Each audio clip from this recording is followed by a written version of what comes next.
Hello friends, welcome back to my channel. તો હું લાવી છું તમારી સામે આજના રેસીપીમાં મુંબઈના પ્રખ્યાત એવા મિસળ પાઉં. તો હું મુંબઈ આવી હતી મારા ફઈને ઘરે, ત્યાં આવી રીતે મિસળ પાઉં બનાવ્યા છે. તો વટાણાને બાફી લીધા છે, ત્યારબાદ ડુંગળી ક્રશ કરી લીધી છે ને લસણ લીધું છે. ત્યારબાદ ગેસ પર ફ્લેમ મૂકીને તેમાં થોડું તેલ મૂક્યું છે. તમે બધાને એમ થતું હશે કે આટલા દિવસથી આ રેસીપી કેમ નથી આવી, તો હું તમને એમાં મુંબઈના દર્શન પણ કરાવવાની છું અને ત્યાં આવીને આ મિસળ પાઉં પણ મારા ફઈએ સરસ બનાવ્યા છે. તો એ રેસીપી આપણે શીખીશું. તો તે તેલ મૂકીને ગરમ થાય ત્યાં સુધી રાહ જોશું ને આઈ હોપ કે તમને આ રેસીપી ગમશે. તો તેલ આવી ગયું છે, તો તેમાં રાઈ જીરું એડ કરી દીધા છે. રાઈ જીરું આપણે સરસથી તેને ફૂટવા દેશું. ફૂટી ગયા બાદ જે ડુંગળી ક્રશ કરી હતી તેને આપણે તેમાં નાખીને સાતરી લેશું. તો એકદમ લાઇટ પિંક કલર થાય ત્યાં સુધી સાતળવાની રહેશે. ગેસની ફ્લેમ આપણે લો રાખવાની છે, બહુ ફાસ્ટ નથી રાખવાની. તો જુઓ તમે, સરસથી ડુંગળી ચડી રહી છે, પકી રહી છે.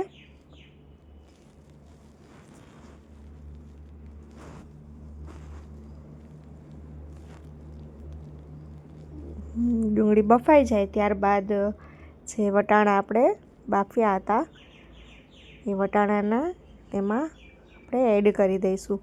વટાણા બાફ્યા ત્યારે તેમાં મેં મીઠું નાખીને બાફ્યા હતા. તો આપણે જલ્દીથી પાકી જાય એટલે વટાણા જ્યારે બાફવા મૂકીએ ત્યારે આપણે તેમાં મીઠું નાખીને મૂકવાના રહેશે.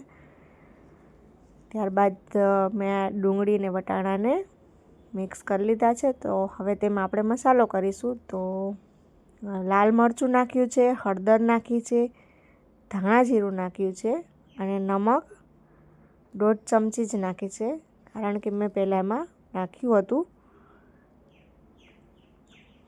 આવી રીતે મસાલો બધો કરી લીધો છે. ત્યારબાદ ઉપરથી થોડો ગરમ મસાલો નાખ્યો છે અને રસાવાળું બનાવવાનું છે, આપણે જેમ રગડો બનાવીએ એવી રીતે. તો થોડું પાણી એડ કરી લીધું છે. તો આવી રીતે પાણી નાખીને ત્યારબાદ એને પકાવવા દઈશું. જોઈ શકો છો કે જુઓ, બધું એકરસ થઈ રહ્યું છે. તે મિક્સ કરીને સરસથી પકાવી લેવાનું છે. એ પાકે ચડે ત્યાં સુધી આપણે લસણની ચટણી બનાવી લઈશું.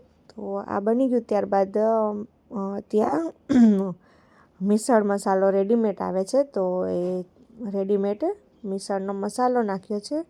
ગરમ મસાલા જેવો જે મસાલો આવે છે, તો એ મસાલો થોડો નાખવાનો રહેશે. તો જુઓ, એ મસાલાને એડ કરી દીધું છે મિસળમાં. સરસ કલર દેખાઈ રહ્યો છે. તમે સ્પાઇસી કમ ખાતા હોય તો તમે તેમાં લાલ મરચું ઓછું નાખો તો પણ ચાલે.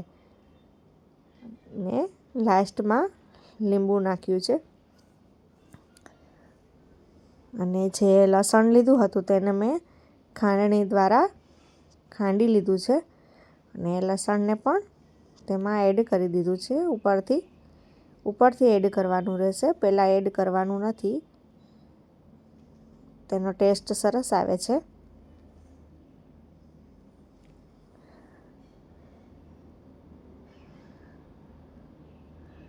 ત્યારબાદ મેં લસણની ચટણી બનાવી છે. આ લસણની ચટણીમાં ખાલી લસણ, મરચું ને મીઠું જ નાખવાનું રહેશે, બાકી કાંઈ નથી કરવાનું. અને તેને વઘારવાની છે. તો મેં તેલ અને થોડું ઘી મૂક્યું છે.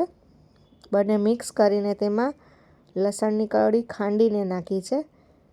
તેનાથી લસણની ચટણીનો ટેસ્ટ બહુ સરસ આવે છે. થોડું કાચું પાકું લસણ નાખવાનું અને થોડી ચટણી નાખવાની. આવી રીતે ચટણી બનાવવાની છે. તો જુઓ, મેં ચટણીને સરસથી વઘારી લીધી છે. આવી રીતે પાકી જાય ત્યારબાદ તેમાં થોડું ધાણા જીરું નાખી દેવાનું છે. અને આ લસણની ચટણી રેડી થઈ ગઈ છે અને તમે જોઈ શકો છો કે મિસળ પણ સરસથી ઉકળી ગયું છે, સરસથી બની ગયું છે.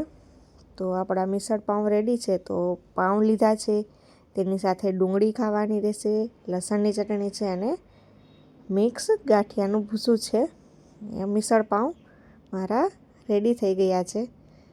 તો એકદમ ઇઝી અને ઓછા સમયમાં બની જાય તેવું ફૂડ છે આ. તો જો તમને આ રેસીપી પસંદ આવી હોય તો તમે મારા વિડીયોને લાઈક કરી, સબસ્ક્રાઈબ કરી ને શેર કરજો. અને તેની સાથે વડા પણ લીધા છે. તો આવી રીતે તમે વડા પણ ખાઈ શકો છો, બ્રેડ પણ ખાઈ શકો છો. તો મિસળમાં આવી રીતે વડાને નાખ્યા છે, એડ કર્યા છે. તેમાં ડુંગળી નાખી દઈશું.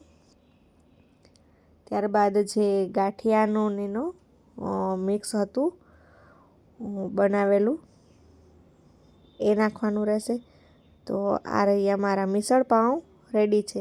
જુઓ, એકદમ ટેસ્ટી સ્પાઈસી મિસળ પાઉં,